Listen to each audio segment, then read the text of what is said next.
welcome to Canadian Justice. I'm Christine Van Gyn. Today we're discussing freedom of speech and how to talk to our children about this fundamental value. Free speech is a cornerstone of functioning democracies and personal freedom, and there is no more important time than now to talk about free speech, especially to our children.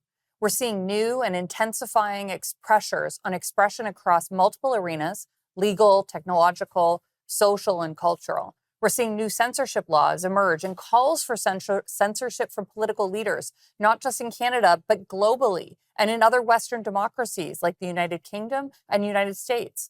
We're seeing the emergence of technologies that make the monitoring and control of speech easier.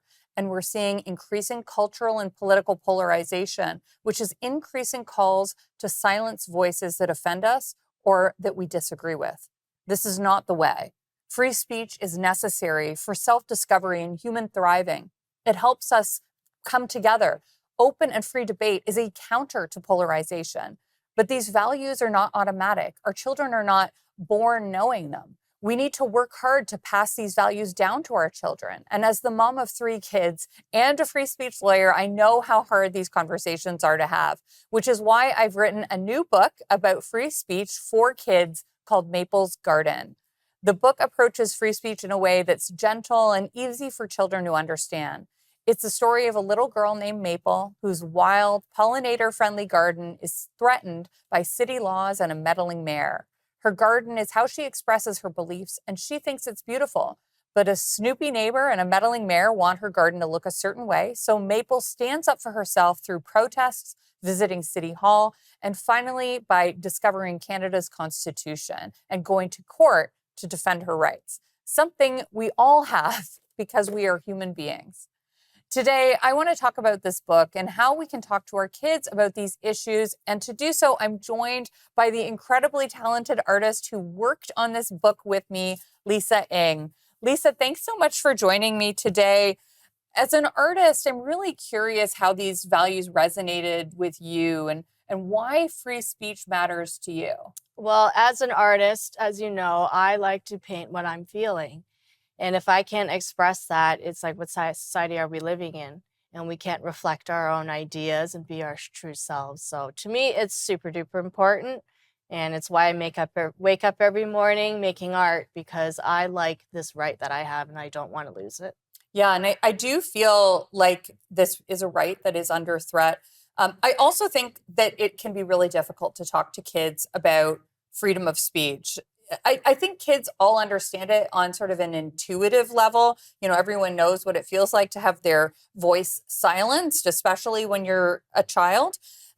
But we also know everyone is entitled to their own opinions about things like beauty and their opinions on art. And this book, what I love about it is it approaches this issue, freedom of speech, in a really gentle way that children can really understand, and frankly, that they need to understand before we move on to more difficult concepts where the speech is a lot more difficult to accept or tolerate than someone's beliefs about beauty or art. A lot of our case law on free speech, frankly, deals with really repugnant speech. But this story about Maple and her garden is a lot gentler, and it is an easy sort of gateway into these concepts. So why don't you tell me what you liked about the concept? That it took this issue and it made it into kind of an aesthetic one that's digestible, like you said, for little kids. But it also seems like such common sense to have a wild garden, because it's good for the bees, it's good for the natural ecosystem. You can grow your own fruits and vegetables. It seems like outrageous that you wouldn't be able to have a right like that, and someone had to go to court and fight for that right. And I thought it was such an enlightening book for me, because myself, I have noticed wild gardens popping up more, but I had no idea at some point they were legal. So yeah, so a lot of people don't know this is based on real case law. There's real cases about naturalized gardens as a form of protected expression.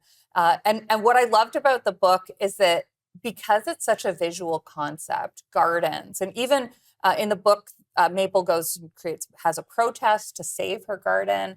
All of these are really able to be captured very vividly and such detailed, colorful art. Now, you've had your own experiences with free speech as an artist. When we come back from the break, we will talk about some of those experiences and sort of how it underscored how important this value is for you. Wonderful.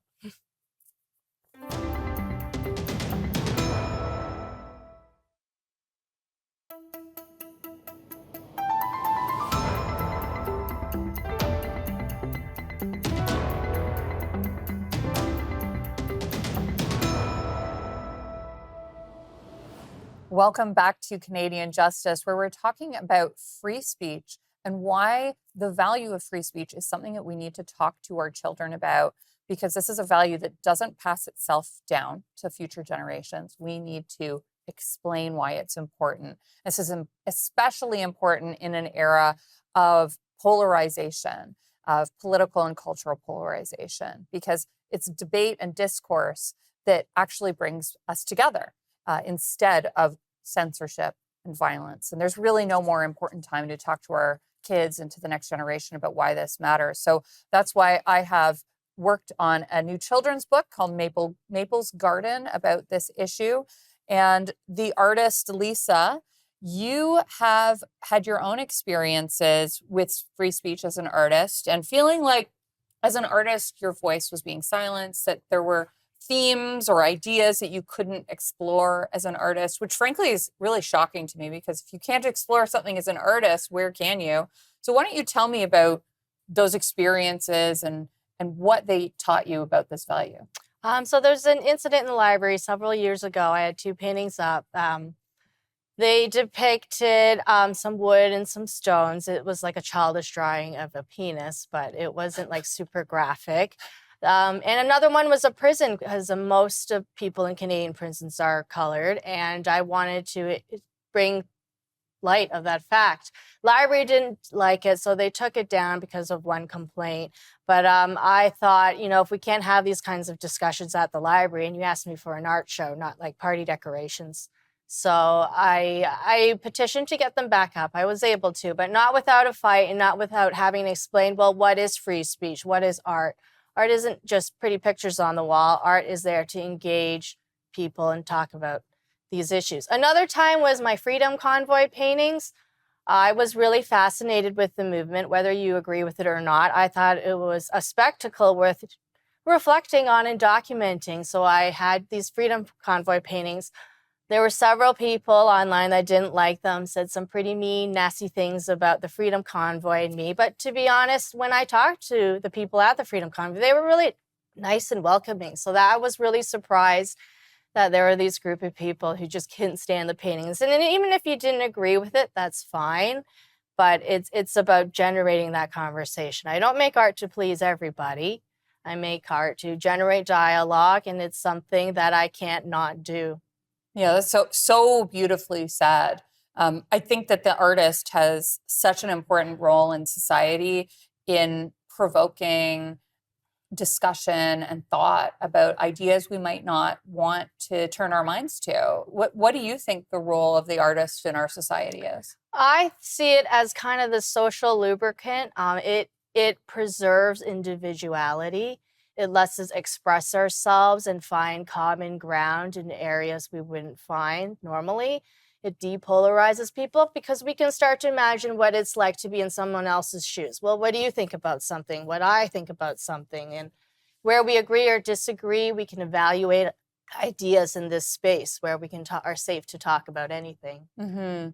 I don't know if I ever told you this story, but when I was working on putting together the proposal for this book, I got quotes from other artists to make sure we had a competitive sort of bid on the book. And one of the artists I reached out to, a Canadian artist, wrote back to me, and it was important that they understood the ideas and the themes of the book. And she wrote back to me that while she mostly agrees with the idea of free speech, which I think is a red flag in itself, she wanted to know if I am anti-vaccine, which I'm not, but I don't know why that would matter.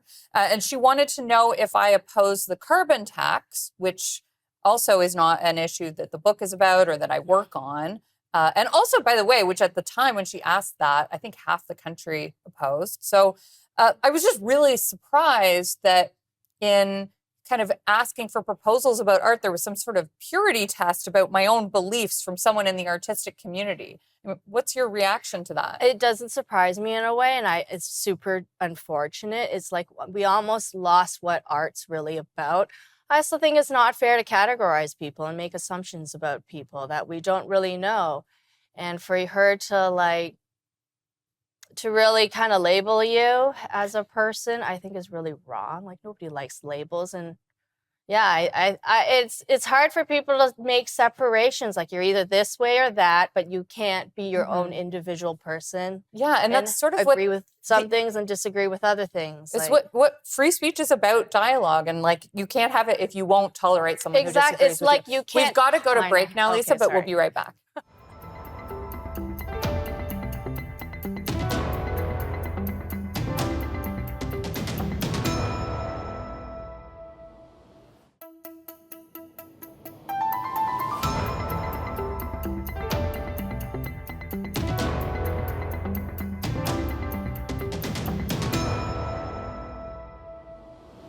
Welcome back to Canadian Justice, where we're discussing why it's so important to talk to our children about the value of freedom of expression. And that's why I've written a new book for kids about this value, this fundamental freedom. The book is called Maple's Garden. It's based on real case law. And at the end of the book, there's actually a page for parents explaining the real cases behind it. Naturalized gardens are, in fact, a protected form of expression. The book's about naturalized gardens. And there's a very famous case from Toronto that found naturalized gardens are protected, called Bell in Toronto. In that case, the city tried to have Sandy Bell's naturalized garden cut down for excessive weeds. And there are other cases referenced in the book, like cases about protests, including one of my cases, the Canadian Constitution Foundation and Canada, related to the Freedom Convoy. There's the case Ramsden and Peterborough about postering. It references cases about signs in city council chambers, which is another case that I'm working on where we're challenging a bylaw in Niagara Falls. And while the story itself is fictional, the cases behind it are real.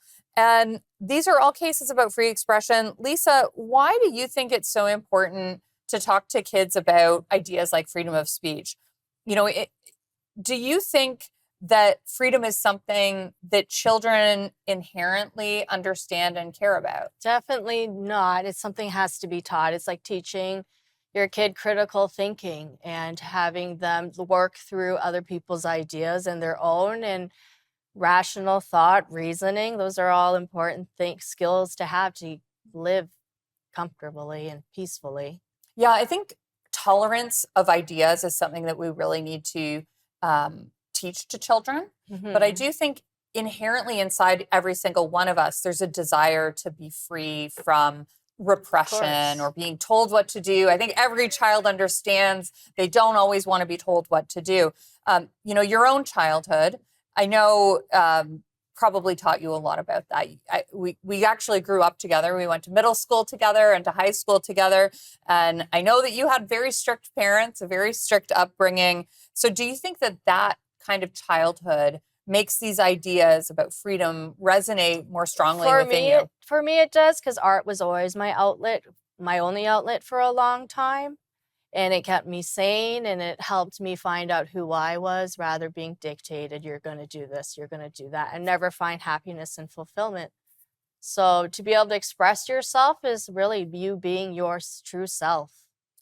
Yeah, I know that you have, as an artist, a personal mission statement that you actually had developed just before I approached you about this project. It's something you'd been working on, putting together.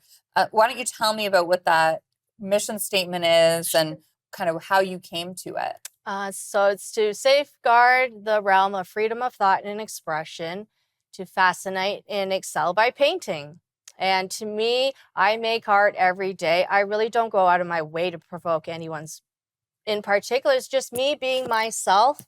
And you don't realize how much people fought for that right. And so I don't take it for granted at all. I'm so fascinated by the timing, because I think it was a few weeks after you'd put this together that I approached you and said, let's work on this project together, it kind of, we reconnected after many years of, graduating from high school. I know it might look like that just happened last year, I know. but it's been quite a while. And it sort of feels like destiny brought us back together, and the timing of it is so interesting. So how do you feel about the project now that it's finished? I love it. And it inspired me to write more books and I'm writing my first book.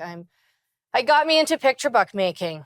People have always encouraged me to do it for years. I never found a story I cared about so much until now. And now I realize I know what kind of stories I want to tell. So it was really inspiring for me to work on. And the book is in part dedicated to our art teacher from high school, Doug Moore. Yeah. Why don't you tell me a little bit about that and why you wanted to dedicate it to him? He always expressed, find your own voice. And I feel like Maples Garden, freedom of speech, that's really what it's about. And he always encouraged us to be your own person, find your own way, your ideas matter, and let's take a look at them. He didn't like every idea I had, and he would challenge me on them. And so one thing that's a little bit funny is when I was in art class in high school, I was always in trouble for talking too much, for speaking too much. And now I have a book about speech that we've dedicated to that very teacher who always scolded me. But it's beautiful that we both then pursued careers that kind of highlighted those different skills we had. We've got to go to break now, but we'll be right back.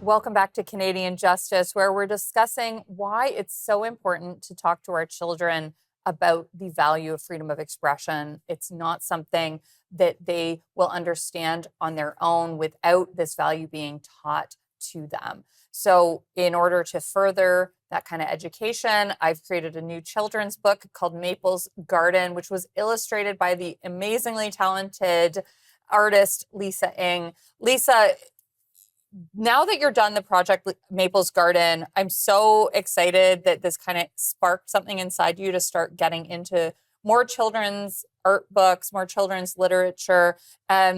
You actually have been inspired to start a new project. Why don't you tell me about that one? So this one is a book I just wrote and illustrated myself. It's called Zebrathenia. It's about a group of free-thinking zebras who use democracy, teamwork, and creative problem solving to defeat the oncoming lions. Wow. I'm so excited to read that. I know it's coming out in the next couple of weeks, and I'm so proud of you for kind of taking on this new project. I'm really curious about your artistic background, how you got into art and what kind of art you like to create and sort of the themes you like to explore. They're very part of the subconscious, if you want to categorize me most closely to surrealism. It's about exploring your subconscious, the crazy ideas you have. And I really drawn to that because it helps me be free in my mind and I can reflect on it without really enacting any of these crazy ideas I have. So in a safe manner. And how do people react to it? Like, what's the responses? I've had all sorts of reactions. Most of the time they'll love it or they're in awe. I've had some instances where people are like, that's really not my cup of tea, and that's fine. And I've had people who are like just absolutely disgusted. And that's really interesting too. I learned so much about me and society as a whole, judging from other people's reactions. Now, in addition to being a professional artist, you're also a nurse. And I'm really curious what relationship you see between the two careers and what being a nurse teaches you about art and what art teaches you about nursing. I would really say that they have a really symbiotic relationship for me. One informs the other. Art gives me the space to decompress from the day, to reflect on my day's work. I gain a lot of insight in how I handle the situation or how I may be able to handle it better. Nursing is such a stable career. It finances my art career, which gives me so much freedom. I can make whatever I want and I don't have to cater to market demands. I can just truly be intellectually free in my art. So I can support that. And also, nursing just gave you such a broad understanding of different kinds of people. Like, I meet all sorts of people from all walks of life I wouldn't normally meet. Some of them might like my art, some of them might hate it, but I love it all just the same. Do you talk to your patients about the art that you create? I usually assess the patient to see if it's something they would jive with. Some maybe, it wouldn't jive with everybody, but if it's something that I jive with, I share it. And I've had patients who've requested to buy works of art just from this meeting. So it's been really lovely. I've met like a film director who bought something. Yeah, it's really nice. Yeah, that's amazing. So if people want to learn more about your artwork and your other projects like Zebrathenia, where can they go? How do they learn more about Lisa? My Instagram at Lisa Ng Art. My website, www.lisaingart.com. Awesome. Well, Lisa, thank you again so much for coming on today to talk about this. We've heard today about how important it is to talk to our children about freedom of expression. The next generation will not have the protections of this fundamental freedom if we don't teach it to them or teach them how to stand up for it. Censorship and violence are not the answer to polarization. The answer is dialogue and debate. And I really hope that this new book, Maple's Garden, will play a part. Thanks for watching, and remember, a freer Canada starts with you.